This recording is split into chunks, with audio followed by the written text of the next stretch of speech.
Selamat pagi, Selamat pagi Bapak dan Ibu semuanya. Kembali lagi di Philip Morning Market Call edisi 16 September 2021.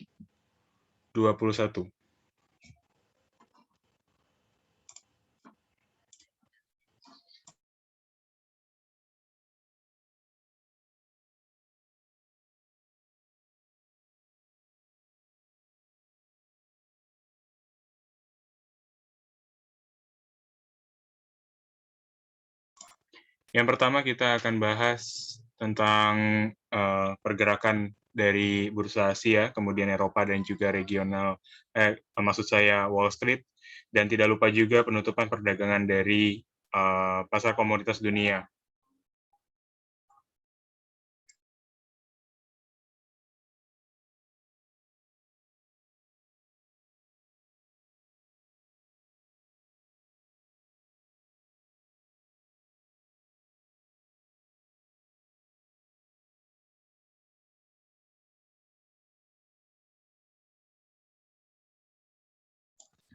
Dari penutupan perdagangan indeks harga saham gabungan di perdagangan kemarin, terlihat IHSG turun 0,31%, walaupun rilis data neraca perdagangan tercatat surplus dan bahkan mencatatkan kenaikan yang sangat signifikan di bulan Agustus kemarin.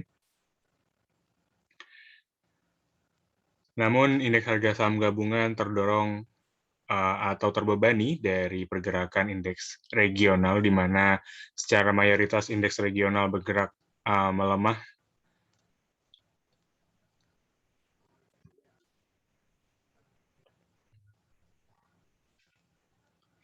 Yang memang disebabkan dari rilis data ekonomi China yang saat ini tidak begitu membaik ya, karena di hari kemarin kebetulan ada rilis data retail sales yang tumbuh 2,5% atau jauh di bawah ekspektasi para analis. Dan itu membuat atau menandakan satu kondisi bahwa ekonomi China saat ini sedang diancam atau mengalami perlambatan akibat dari kenaikan COVID-19 yang menimbulkan lockdown di beberapa negara, di beberapa wilayah. Selain itu, investor juga masih melihat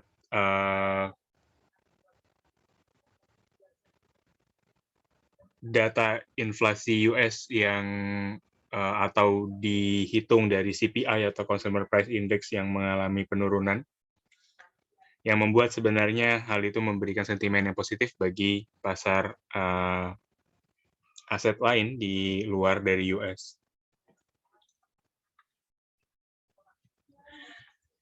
Sedangkan untuk pergerakan indeks regional Asia lainnya, kita lihat di sini ada Hang Seng yang melemah 1,84%, menyusul dari beberapa emiten teknologi dan juga emiten-emiten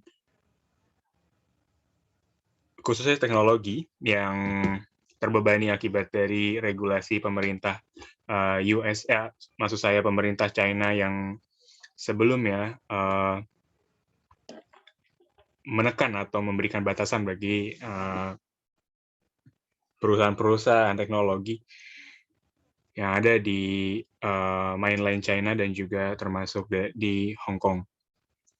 Selain itu, ada Straits Times yang melemah 0,71% dan disusul oleh Nikkei yang melemah 0,52%. Sementara itu, untuk pergerakan dari indeks regional Eropa, di mana FTSE dan juga DAX melemah masing-masing 0,25 dan 0,68%. Sedangkan untuk penutupan perdagangan indeks Wall Street pada perdagangan semalam,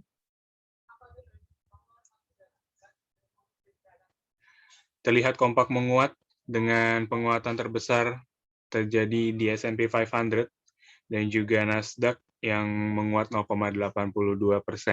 Disusul oleh Dow Jones Index yang menguat 0,68%.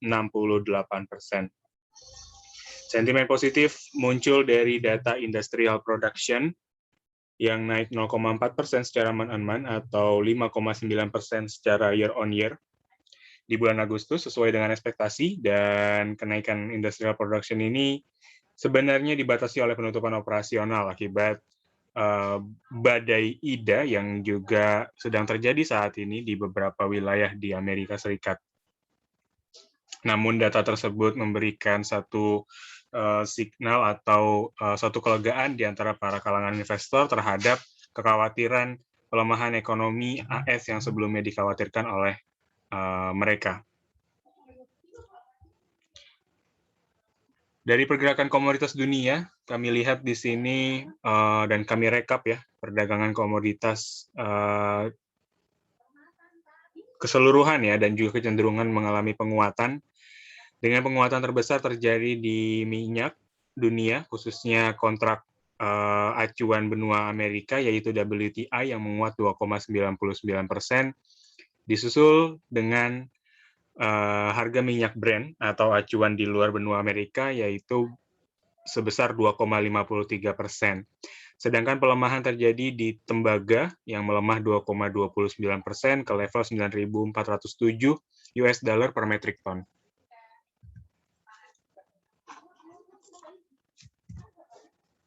Selanjutnya untuk perdagangan hari ini kami melihat indeks harga saham gabungan berpotensi menguat dengan rentang support dan resisten di 6.095 dan 6.125. Kami lihat di sini untuk sentimen dalam negeri, sebenarnya indeks harga saham gabungan bisa terdorong akibat dari rilis data ekspor-impor kita yang hampir melonjak mungkin kisaran 80% ke level 4 juta atau 4 miliar US dollar di bulan Agustus yang didorong juga oleh kenaikan ekspor CPO dan batu bara kita. Seperti yang kita ketahui, memang beberapa negara tujuan ekspor seperti China, kemudian Amerika, dan juga Uni Eropa kompak meningkat ya, termasuk juga negara-negara di Asia Tenggara. Yang kami lihat di sini memang outlook-nya masih positif karena kan penanganan COVID khususnya di wilayah regional Asia Tenggara ya dan juga beberapa negara Asia itu sudah mulai mengalami perbaikan. Ditambah lagi memang permintaan dari komoditas energi yang saat ini terjadi di Eropa akibat dari naiknya harga gas alamnya memberikan satu dorongan untuk volume dan juga nilai perdagangan batubara kita atau di komoditas energi lainnya cenderung meningkat.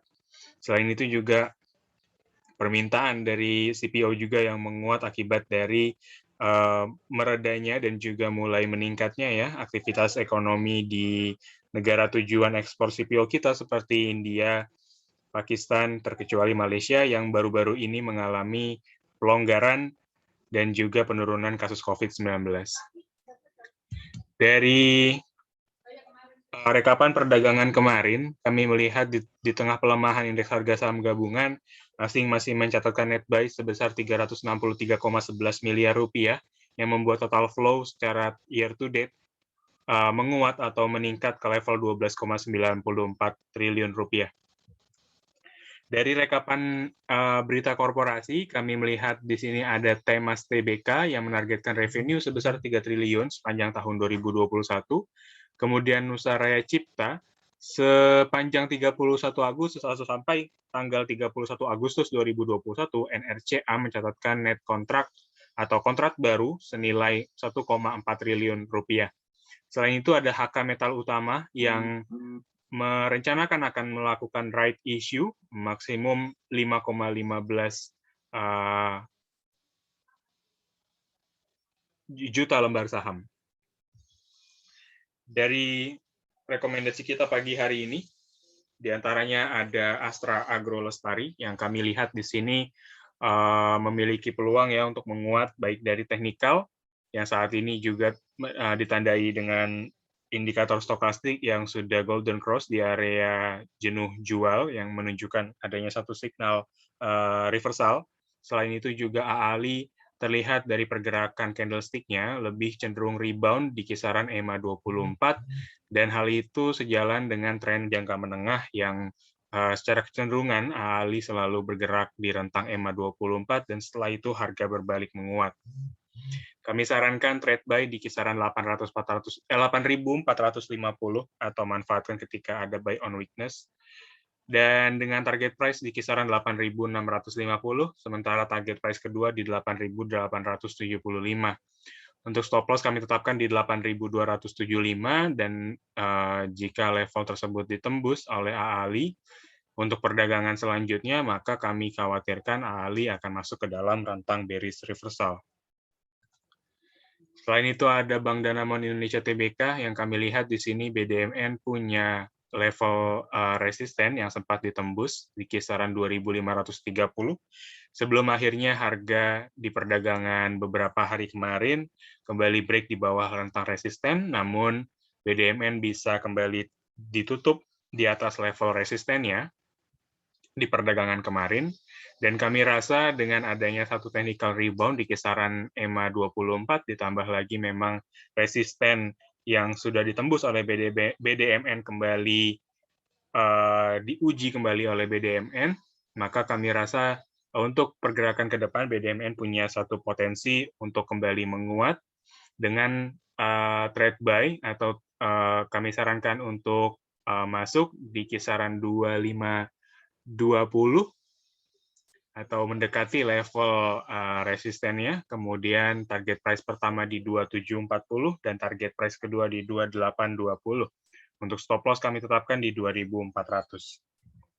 Selanjutnya ada Waskita Karya yang kami lihat walaupun dari jangka menengah Waskita Karya masuk ke dalam bearish channel, namun di sini kami melihat ada satu tanda awal, baru satu tanda awal, adanya satu technical rebound dari bearish ke bullish reversal, tapi di sini kami bisa menyarankan untuk buy dalam jangka pendek sembari kita melihat tren yang akan terbentuk di jangka pendek hingga menengahnya, di mana kita kalau melihat saat ini baik dari stokastik RSI sudah golden cross mendekati area level 50, dan dari candlestick-nya sendiri, Waskita Karya lebih cenderung membentuk kepada candlestick bullish engulfing di kisaran EMA 24. Kami rasa di sini ada peluang Waskita Karya untuk kembali menguat dengan trade buy di kisaran 865 maksud saya, dengan target price pertama di 920 dan target price kedua di 985. Untuk stop loss kami tetapkan di 795. Selain itu, terakhir ada Mark Dynamic Indonesia Tbk yang secara historical, Mark ini dalam jangka menengah memang terlihat cukup bullish, dan dari jangka pendeknya, Mark memang cenderung memiliki fase konsolidasi sebanyak 2 hari sampai 3 hari, dan setelah itu harga kembali menguat. Ditambah lagi memang stokastik yang walaupun belum golden cross, kami lihat di sini titik atau level pemisah antara level bearish dan bullish sudah hampir tercapai kalau kita lihat dari indikator RSI. Dan juga dari candlestick kami melihat di sini pola pergerakannya lebih cenderung kepada doji Morningstar. Dan kami melihat di sini ada peluang trade buy di kisaran 990 dengan target price pertama di 1030 dan target price kedua di 1045. Untuk stop loss kami tetapkan di 965. Untuk edukasi kita di pekan ini ada pembahasan mengenai Prostock Features dengan materi fitur Smart Save, Auto Sweep, dan fitur Smart Plan. Untuk waktunya kami selenggarakan di hari Kamis 16 September atau di hari ini, mulai pukul 12.00 sampai 13.00. Pendaftarannya sangat maksud saya pendaftarannya tidak dipungut biaya alias gratis, dan Bapak dan Ibu bisa langsung join via Zoom dan juga link yang sudah kami cantumkan.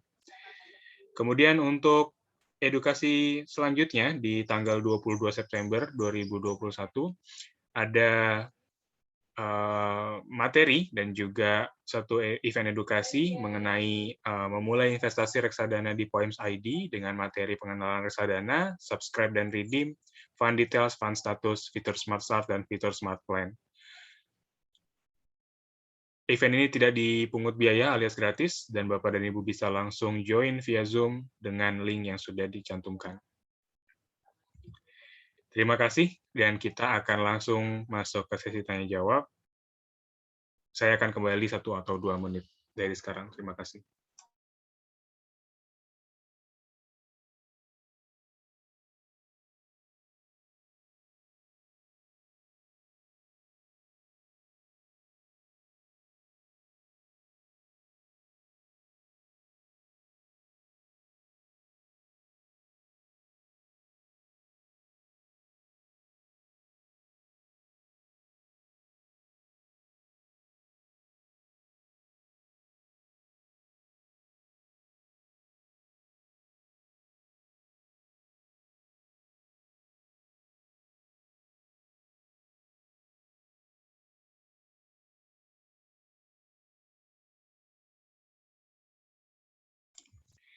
Oke, baik, kita mulai saja untuk sesi tanya jawab. Berhubung sudah banyak sekali pertanyaan yang masuk, saya akan mulai saja untuk technical analisis waskita karya dan Adaro Energi.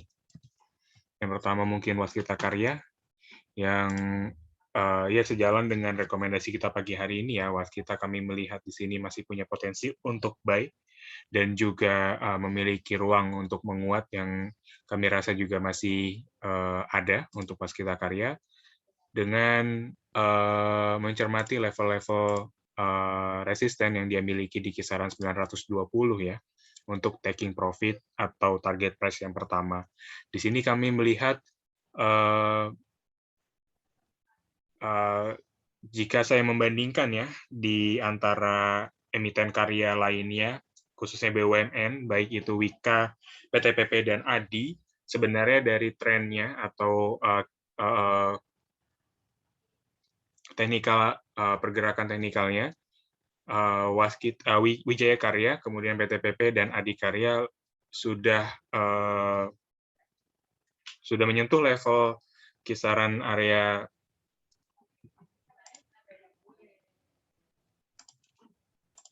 Oke, sebentar, mohon maaf.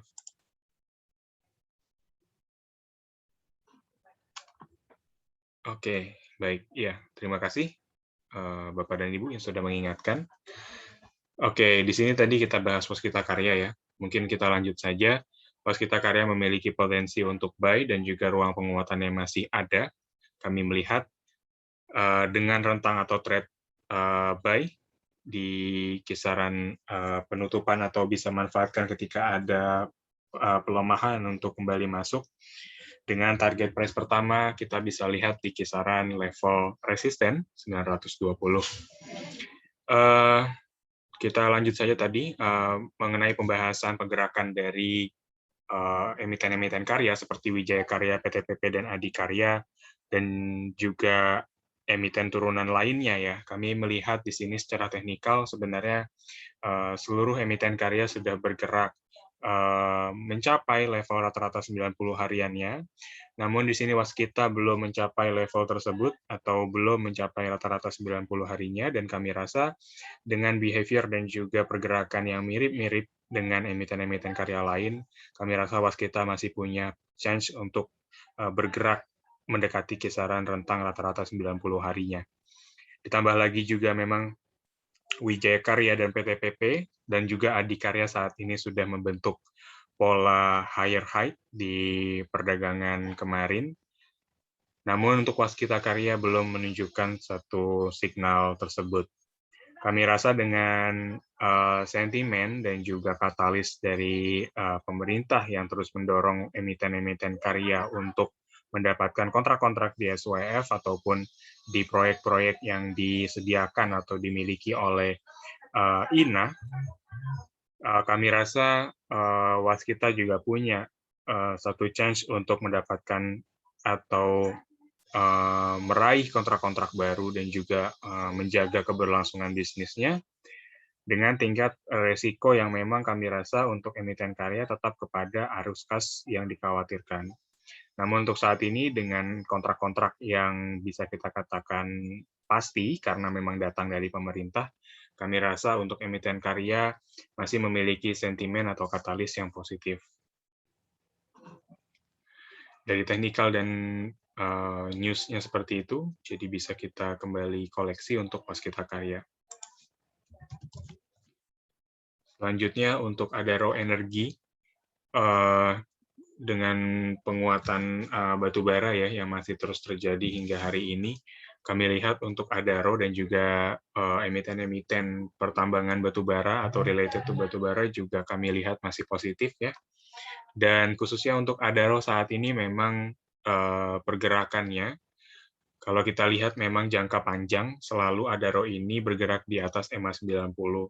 Dan memang hal ini menandakan satu rentang pergerakan yang bullish dan positif. Ditambah lagi memang Adaro saat ini masih memiliki level resisten yang bisa dituju selanjutnya di kisaran 1430, dan secara historikal Adaro selalu melewati level resistennya. Jadi untuk saat-saat ini dengan penguatan yang sudah terjadi, saya lebih sarankan untuk menunggu terlebih dahulu adanya koreksi untuk mendapatkan harga yang terbaik. Bisa di kisaran, kalau boleh saya sarankan,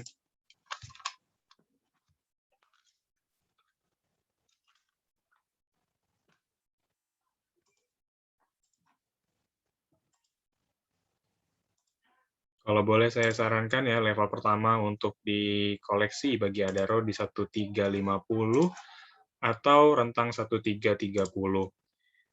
Bapak dan Ibu tinggal pilih untuk rentang tersebut, dan memang dari pergerakannya Adaro memang cenderung memiliki fase koreksi yang sesaat ya, seperti itu.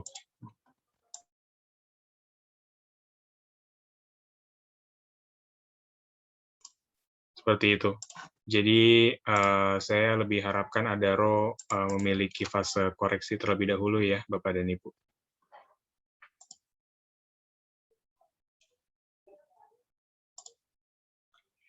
Oke, selanjutnya untuk Antam ya, rekomendasi saham Antam untuk trading dan investasi hari ini.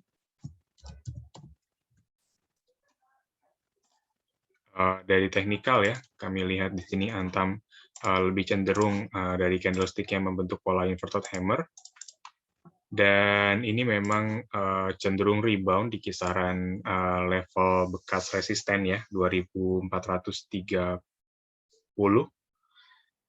Dan sebenarnya signal ini masih positif ya, kalau kami rasa, dan kami bisa sarankan untuk kembali cicil beli juga untuk Antam. Namun di sini kalau saya lihat Antam memiliki rentang ya yang layak untuk dikoleksi memang di kisaran level resisten ya 2430, sampai yang paling rendah adalah di 2390. Itu adalah rentang beli untuk Antam. Dan kalaupun memang Bapak dan Ibu ingin memiliki Antam saat ini atau dicicil untuk saat ini, sebenarnya tidak ada salahnya, karena memang saat ini juga harga komoditas dan juga termasuk emas juga masih cukup positif juga untuk kedepannya, melihat dari inflasi yang juga mulai mereda ya, yang kemarin juga sempat mengkhawatirkan pasar aset berisiko, sehingga itu meningkatkan ya permintaan untuk aset-aset safe haven termasuk juga emas. Dan juga dari nikel kami lihat juga masih positif untuk pergerakannya, ditambah memang Antam saat ini juga memiliki lahan atau bisnis di dalam pertambangan nikel. Jadi kurang lebih seperti itu.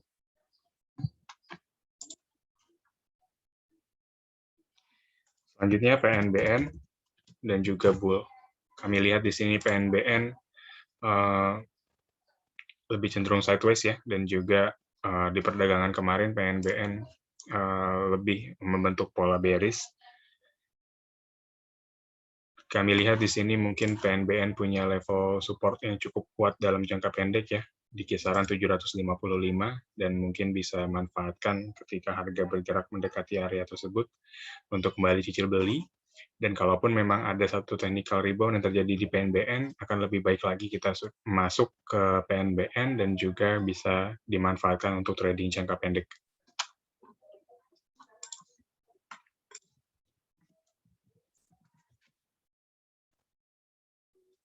Selanjutnya ada Bull ya, yang saat ini stokastik sebenarnya lebih cenderung kepada oversold.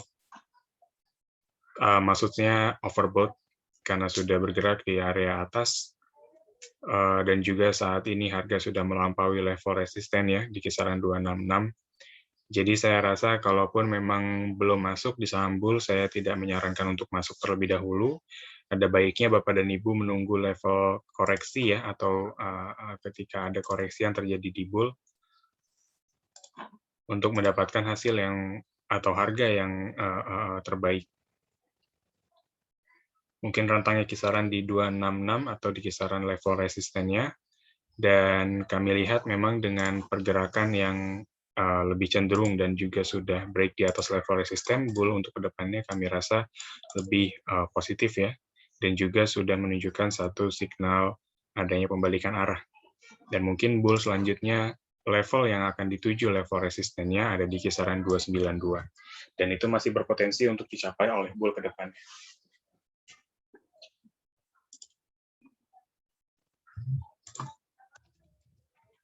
Mohon cek analisa teknikal dari Unilever dan juga DMMX.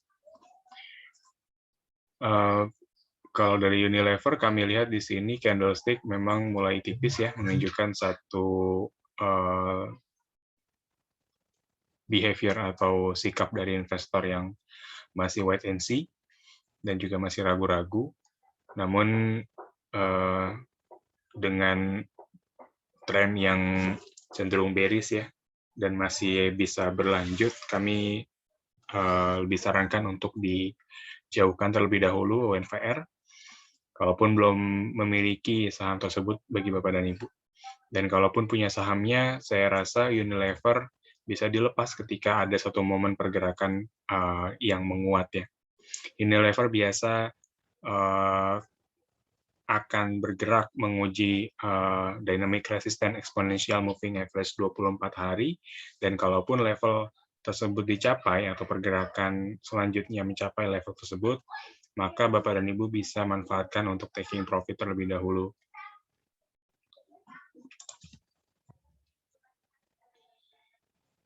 Selanjutnya ada DMMX yang kami lihat di sini memang masih memiliki rentang support atau dynamic support di kisaran EMA 24 hari.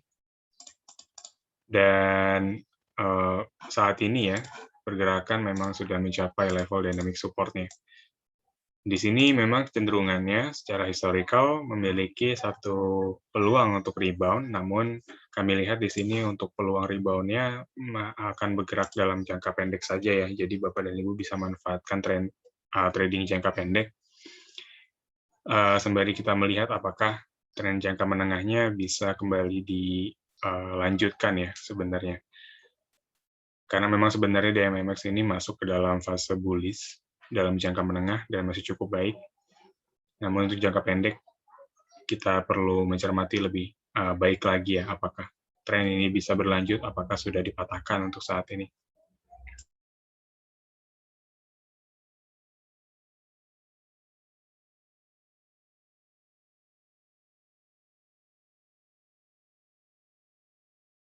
Selanjutnya, Adikarya. Di sini Adikarya memang sudah break di atas resisten 870 ya, yang sebelumnya dimiliki oleh Adikarya.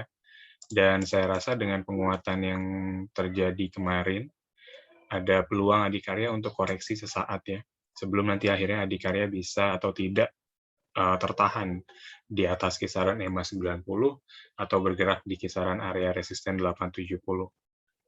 Kalaupun nanti ada satu signal lagi atau konsolidasi lagi yang di atas EMA 90 ya, atau bisa bertahan di tren bullish-nya, kami rasa ADI masih layak untuk dibeli lagi karena level resisten yang ADI miliki ya, yang selanjutnya bisa dicapai di kisaran 945 atau bekas support yang sudah ditembus kemarin ada di 945 sebelum akhirnya nanti Adikarya kembali menguji level resistennya di kisaran 1050.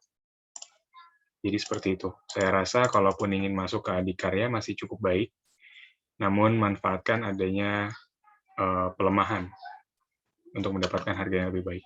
Seperti itu.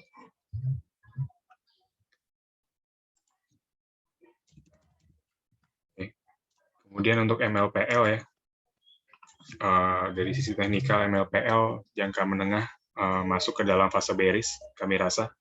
Karena di sini ditandai dengan MLPL yang cenderung berbalik arah di kisaran EMA 24, dan saat ini pun juga harga lebih cenderung tertahan di kisaran level dynamic resisten tersebut. Untuk saat ini ya, dengan penguatan yang terjadi, kami rasa MLPL mungkin masih memiliki ruang pergerakan penguatan ya, yang kami rasa akan lebih terbatas, dan kami lebih khawatirkan dengan penguatan yang sudah cukup tinggi di perdagangan kemarin, maka akan ada satu peluang MLPL untuk koreksi sesaat.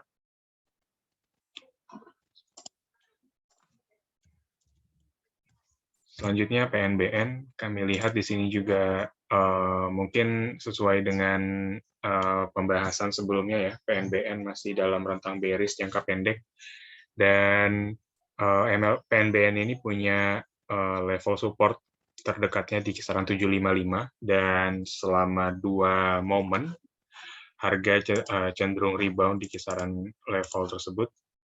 Jadi Bapak dan Ibu bisa manfaatkan nanti ketika ada satu technical rebound yang terjadi di di PNBN di level 755. Dan sebenarnya jika ada pengulangan ya level support yang dicapai sebanyak 3 kali, maka selanjutnya dikhawatirkan harga akan break di bawah level supportnya. Namun untuk saat ini, selama PNBN masih terjaga di level supportnya, kami bisa sarankan untuk trading jangka pendek dan manfaatkan adanya peluang penguatan dalam rentang waktu yang pendek.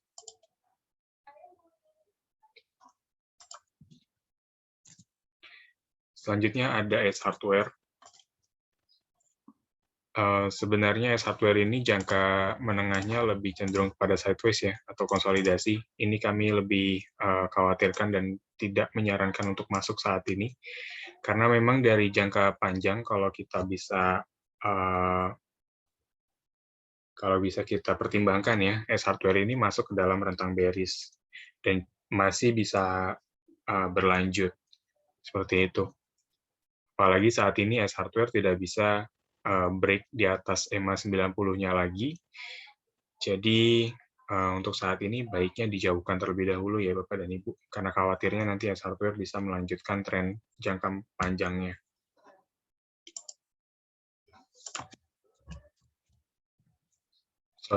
Selanjutnya ada BBRI. Di mana kalau kita lihat BBRI, sayangnya ya kembali mengalami pelemahan, dan dengan adanya pelemahan ini mengkonfirmasi adanya keberlanjutan tren jangka panjang ya, karena BBRI punya tren bearish jangka panjang, dan dengan adanya penurunan kembali saat ini, kami khawatirkan BBRI akan kembali turun dan juga melanjutkan tren pelemahannya. Kami rasa ya dengan adanya tren yang sudah confirm saat ini, dikhawatirkan BBRI bisa, karena memang level supportnya cukup jauh ya BBRI ini, jadi acuan kita hanya level atau rasio Fibonacci 1,618 di kisaran 3.460. Walaupun memang rasio Fibonacci ini tidak memberikan kepastian pergerakan harga akan mencapai level tersebut, tapi kita bisa menggunakan acuan tersebut untuk menjadi indikasi awal ya pergerakan yang akan dicapai oleh BBRI ke depan. Karena memang support-nya itu sudah ditembus. Yang pertama di sini, ini adalah level support yang bekas resistennya BBRI, ini sudah dicapai. Kemudian juga level support lainnya itu ada di kisaran, ya levelnya cukup jauh ya, di kisaran 3.380. Jadi tujuan dari BBRI ke depan kita masih perlu melihat, dan kita khawatirkan bisa kembali turun lagi ya. Jadi baiknya kita bisa jauhkan ya, kalaupun memang Bapak dan Ibu memiliki strategi trading ya. Seperti itu.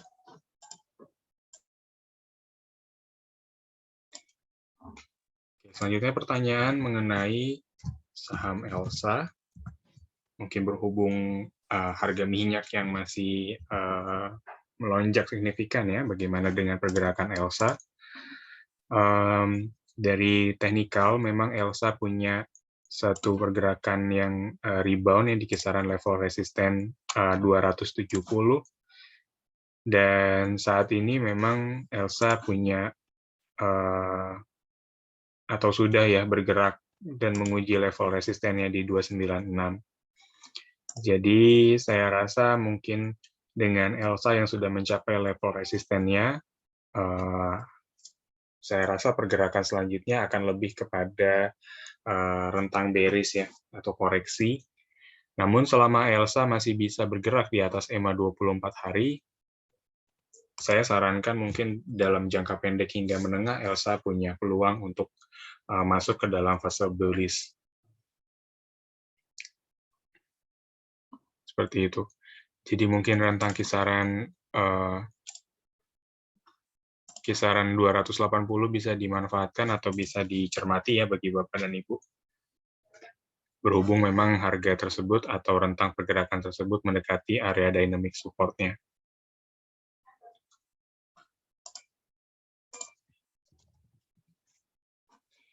Oke, selanjutnya Wijaya Karya, yang kami lihat baik itu PT PP, ADI, dan juga Wika sama-sama memiliki pola yang sangat mirip. Jadi Wika saat ini sedang menguji level dynamic resisten EMA 90 atau rata-rata harga 90 harinya.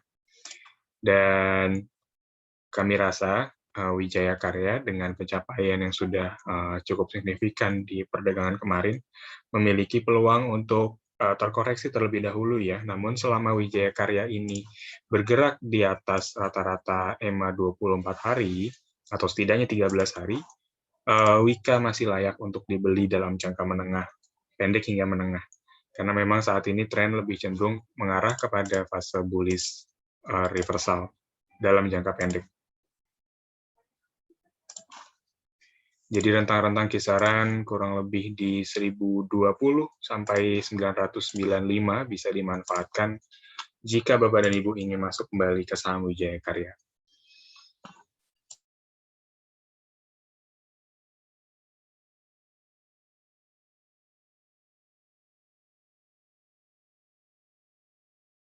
Selanjutnya BTPN Syariah atau BTPS, yang kami lihat jangka menengah sangat positif. Ada satu signal bullish dan juga sudah signifikan ya di perdagangan beberapa minggu kemarin.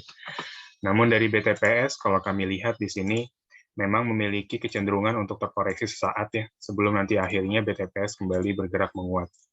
Jadi dengan adanya koreksi yang terjadi saat ini, saya rasa koreksinya masih cukup wajar terjadi.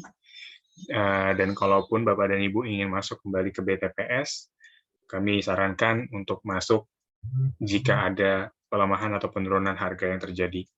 Jadi untuk saat ini pun juga layak kami rasa untuk kembali cicil beli untuk BTPS.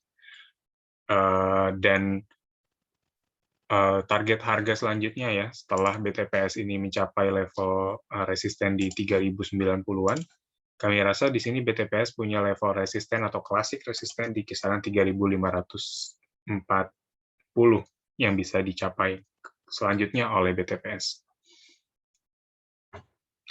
Dan memang jangka panjangnya ya, dengan tren jangka menengah yang saat ini sudah bullish, memang BTPS ini punya signal adanya satu pembalikan arah karena saat ini BTPS mulai masuk dan juga sudah mulai membentuk pola higher high, dan kita tunggu nanti adanya higher low, dan itu semakin mengkonfirmasi adanya bearish reversal dan juga mengakhiri adanya tren bullish, masuk ke dalam bullish reversal, dan level tersebut atau tren tersebut sekaligus menandakan akhir dari bearish trend jangka panjangnya. Jadi kalau boleh kami sarankan ya untuk trade buy kembali di BTPS memang di kisaran 3.160 sampai 3.170.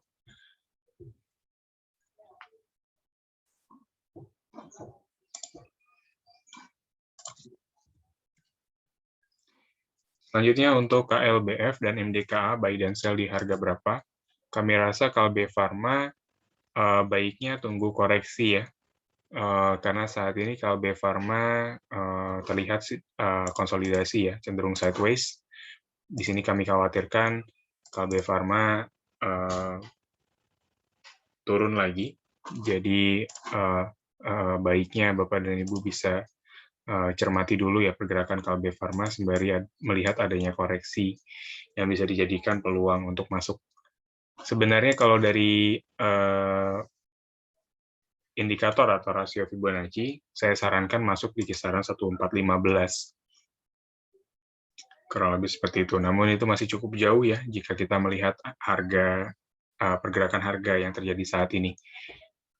Jadi baiknya Bapak dan Ibu bisa bersabar sebentar sambil melihat dan juga mencermati pergerakan KLB Pharma.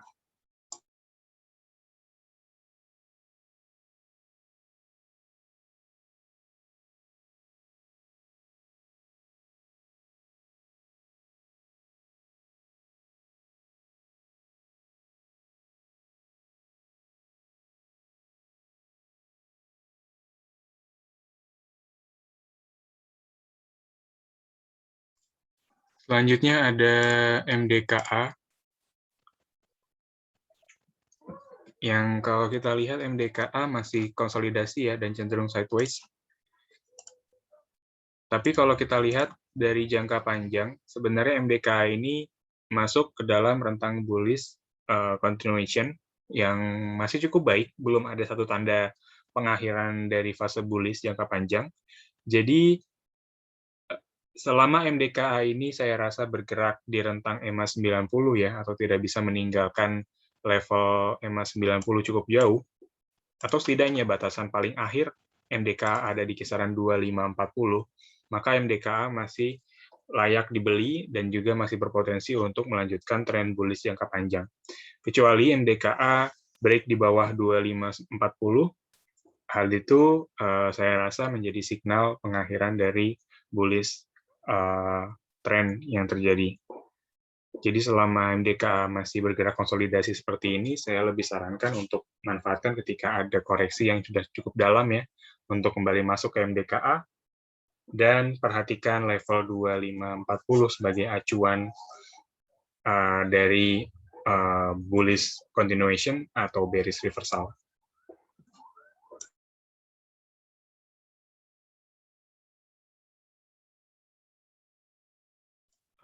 Berhubung tadi pertanyaannya buy dan sell di harga berapa, kami rasa ya jika kita mengacu kepada level support dan resisten saat ini, memang sebenarnya 2720 hingga 2680 adalah level yang layak untuk dikoleksi bagi MDKA.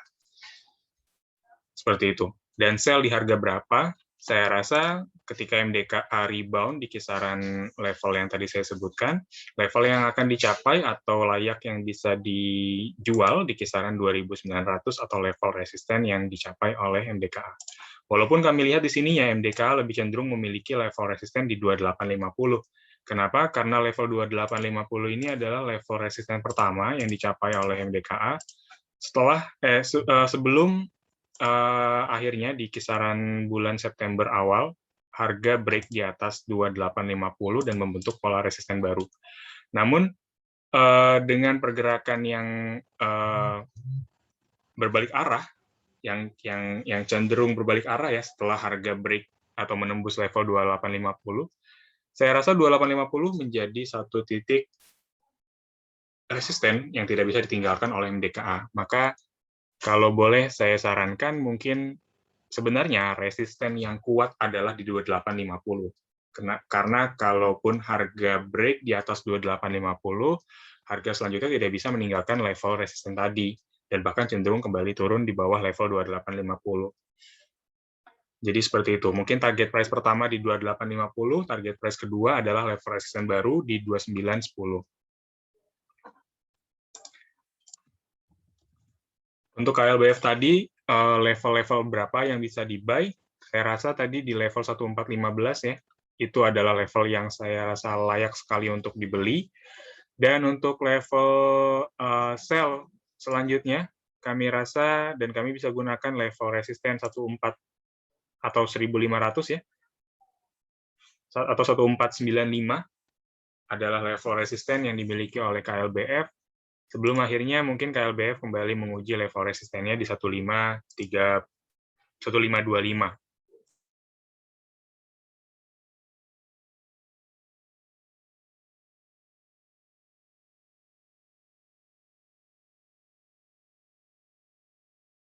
Selanjutnya ada BKSL, yang mana BKSL juga memiliki kecenderungan koreksi ya selama 2 hari, dan selanjutnya harga kembali menguat. Dan dengan penguatan pelemahan yang sudah terjadi 2 hari ini, saya lebih sarankan lebih cermati dulu ya adanya pergerakan BKSL. Kalau boleh saya coba sarankan mungkin level yang layak untuk dibeli di kisaran 66. Dan kalau kita mengacu kepada karakteristik pergerakan BKSL ya, yang lebih cenderung bergerak koreksi selama 2 hari dan selanjutnya ketika candle selanjutnya membentuk pola bullish, maka hal tersebut masih bisa layak dan juga kita manfaatkan adanya satu penguatan selanjutnya. Jadi seperti itu. Kami harapkan dan mungkin juga pergerakannya ya saat ini masih koreksi dan ada baiknya kita tunggu level sekitaran 66 tadi untuk kembali masuk dan juga berspekulasi ya.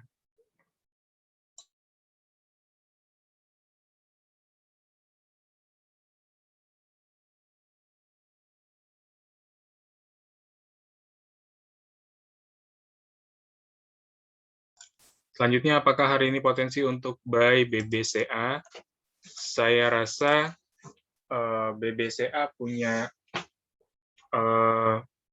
potensi ya untuk Bapak dan Ibu jika ingin cicil beli.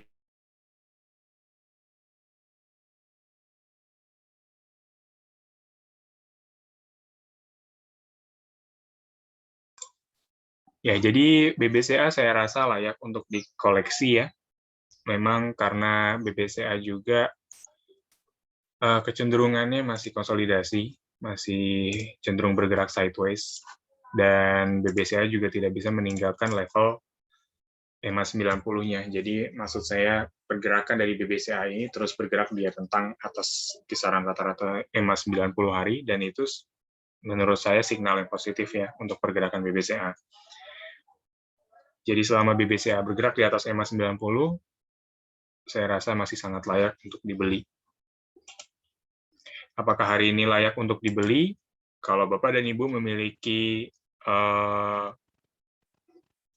time frame jangka menengah hingga panjang, saya bisa sarankan untuk di-buy saat ini ya, karena memang saat ini sedang melemah ya, harga sedang melemah.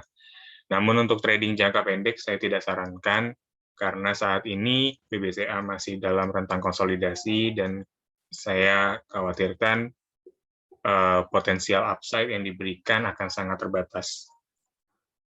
Jadi baiknya Bapak dan Ibu jauhkan dulu BBCA dan lebih masuk ke saham-saham yang lebih potensial dalam jangka pendek. Selanjutnya, analisa tentang INCO dan LSIP. Mungkin tadi INCO coba kita bahas ya, INCO dan LSIP, analisa teknikal untuk INCO dan LSIP. Saya rasa INCO dari pergerakannya dan juga dari historical pergerakan lebih cenderung tertahan dan juga terjaga di kisaran EMA 90 hari. Jadi walaupun harga break di bawah EMA 90, harga selanjutnya akan bergerak di atas level tadi.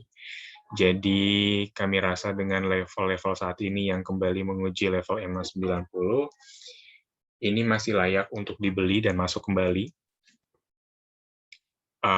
Tapi mungkin ruang penguatannya ya, atau ruang pergerakan dari INCO masih akan sangat terbatas, dan mungkin masih akan tertahan di kisaran 5150 atau level resisten yang cukup kuat yang selalu menjaga pergerakan dari INCO. Kita lihat di sini ada beberapa momen INCO selalu tertahan di kisaran 5150, dan atau bahkan ketika INCO bisa break di atas 5150, harga selanjutnya akan bergerak kembali di bawah 5150. Jadi ini level yang sangat kuat. yang sudah bisa menahan laju penguatan INCO selama 4 hari. Namun, jika kita lihat dari kecenderungan ya analisa teknikal, ketika ada satu level resisten ataupun support yang sudah diulang beberapa kali, maka potensial upside yang selanjutnya atau pergerakan selanjutnya bisa break di atas level resistennya. Jadi kita harapkan dengan adanya INCO yang selalu rebound di kisaran EMA 90, maka untuk pergerakan ke depan INCO bisa menguji lagi level resisten dan bahkan bisa kembali break di atas level tadi.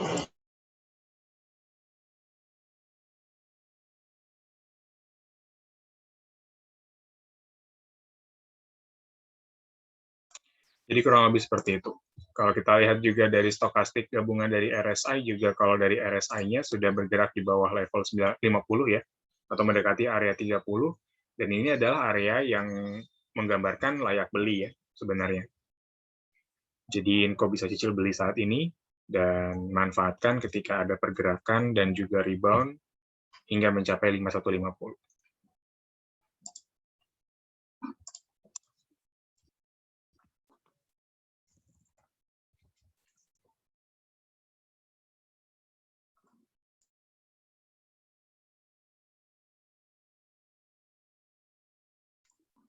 L-shape bagaimana? Kalau L-shape kita lihat sebenarnya dari candlestick cukup bagus ya, menunjukkan adanya doji Morningstar. Namun yang kami khawatirkan sebenarnya L-shape ini trennya lebih cenderung masuk ke dalam fase bearish jangka pendek ya. Mungkin kalau titik selanjutnya mungkin akan sangat signifikan seperti ini, jadi ada baiknya kita tidak bisa masukkan level atau trend line tersebut, namun kita bisa lihat pergerakan yang lebih cenderung tertahan di kisaran EMA 24 hari. Seperti itu. Jadi level yang sudah dicapai di hari kemarin memberikan potensial upside yang sangat terbatas bagi L-shape untuk hari ini. Seperti itu. Walaupun stokastik sudah bergerak golden cross atau rebound di kisaran area oversold, kami lebih cenderung tidak melihat atau tidak menyarankan L-shape untuk ditransaksikan atau ditradingkan. Alasannya adalah potensi upside-nya yang terbatas dan tidak memberikan potensial gain yang cukup baik ya dan juga cukup menarik.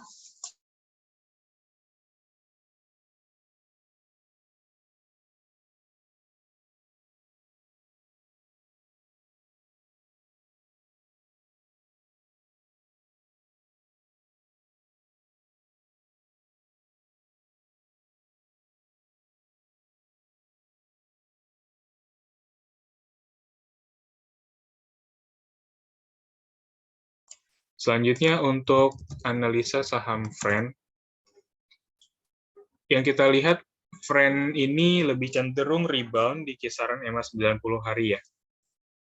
Jadi sudah konsolidasi selama 4 hari, ini menunjukkan sikap dari investor yang masih ragu-ragu di kisaran EMA 90 ya, karena sideways di level tersebut. Namun dengan penguatan yang terjadi saat ini, saya rasa Friend sudah terbatasi ya areanya atau levelnya.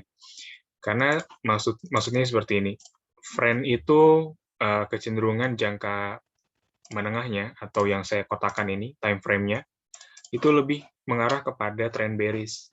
Jadi kami khawatirkan dengan Friend yang terus tertahan di kisaran EMA 13 dan juga saat ini juga exponential moving average sudah crossover atau dead cross, kami rasa dan kami khawatirkan Friend ini akan lebih cenderung tertahan di kisaran EMA 24 sebagai dynamic resistance selanjutnya. Seperti itu. Jadi dengan penguatan yang sudah terjadi saat ini sebenarnya memang sudah cukup terlambat ya. Dan kalaupun memang kita berasumsi bahwa Friend ini bisa break di atas EMA 24, saya sarankan dan saya rasa perlu ada satu pembuktian lagi ya, apakah Friend bisa break di atas EMA 24 atau tidak. Dari historical pergerakan memang Friend ini selalu tertahan di kisaran EMA 90 dan juga tren jangka panjangnya juga masih dalam rentang yang bullish. Dari swing low dan swing low yang terbaru juga sebenarnya masih menunjukkan satu pola yang bisa dikatakan bullish ya, karena di sini mencatatkan swing low terbaru atau swing low yang tertingginya lagi. Namun kita jangka pendek masih perlu adanya konfirmasi ya, harga yang bisa break di atas EMA 24 atau tidak. Seperti itu, jangka menengahnya sudah terlihat ya. Di sini friend selalu tertahan di bawah EMA 24 dan 13. Jadi takutnya nanti ke depannya friend bisa break bahkan di bawah EMA 90 lagi, atau bahkan break lagi di bawah level support di kisaran 109. Jadi kalau break di bawah level-level support tadi di 109, kita bisa bilang friend masuk ke dalam fase bearish reversal dan perlu dijauhkan untuk sementara waktu.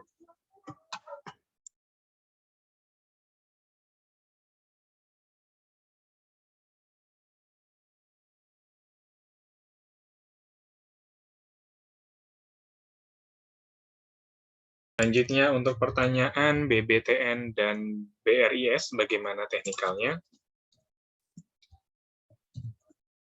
BBTN teknikalnya untuk saat ini sudah mulai terbatasi ya pergerakannya, di mana saat ini BBTN lebih cenderung ya dari candlestick-nya membentuk pola doji gravestone. Saya rasa dengan adanya muncul pola doji ini sudah sedikit membatasi ruang pelemahan dari BBTN yang sudah terjadi selama 2 hari kemarin. Dan signal ini sebenarnya cukup positif untuk menahan pelemahan dari BBTN, karena memang jangka menengahnya BBTN ini masuk ke dalam fase bullish trend, dan masih tren lainnya masih sangat positif ya, masih bisa dipertahankan oleh BBTN pergerakannya.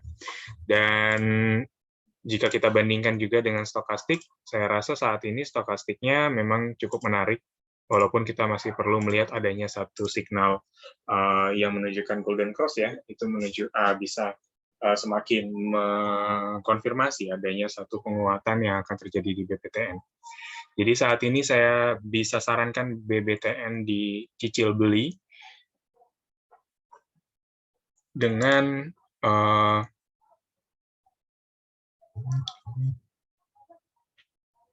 acuan ya, level cut loss ada di kisaran kurang lebih sebenarnya ada di level 1390 ya, tapi itu terlalu dekat dan kita bisa lihat lagi ruang support yang ada di kisaran 1370 minimal.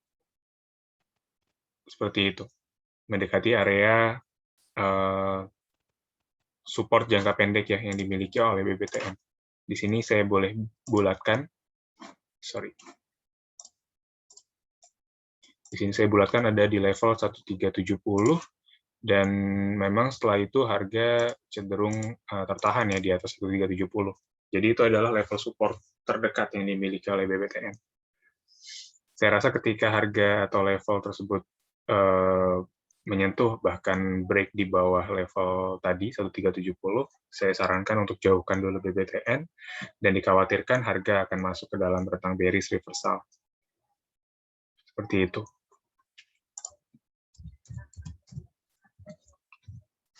Selanjutnya dari BRIS ya. Sebenarnya kalau kita lihat BRIS ini masuk ke dalam rentang bearish. Di sini ditandai dengan harga yang sudah break di bawah EMA 90 dan harga yang sudah cenderung tertahan di kisaran EMA 13. Ini adalah signal awal adanya satu bearish reversal dan pengakhiran dari tren bullish yang sudah terjadi kemarin. Jadi saya rasa penguatan BRIS saat ini ada lebih baiknya untuk dijadikan level taking profit bagi Bapak dan Ibu. Kalau sudah punya saham BRIS, level ini bisa dijadikan taking profit terlebih dahulu dan dikhawatirkan ke depannya akan kembali melanjutkan tren jangka menengahnya, yaitu tren bearish. Di sini BRIS punya level support yang selalu dicapai di kisaran 2005, kalau saya tidak salah. Mungkin di kisaran 2000 ya. Kalau di sini level yang terlihat sepertinya memang di kisaran 2000. Ini adalah level support yang sudah diuji selama 2 kali oleh BRIS, dan dalam pergerakan teknikal, jika support dan resisten selalu teruji sebanyak 3 kali, maka level selanjutnya atau pergerakan selanjutnya harga memiliki kecenderungan dan juga potensi untuk break di atas ataupun di bawah level resisten dan support tadi yang sudah diuji. Jadi beris takutnya ini trennya selanjutnya akan kembali break di bawah EMA atau level support ya. Seperti itu. Baiknya Bapak dan Ibu bisa taking profit dari adanya penguatan hari ini.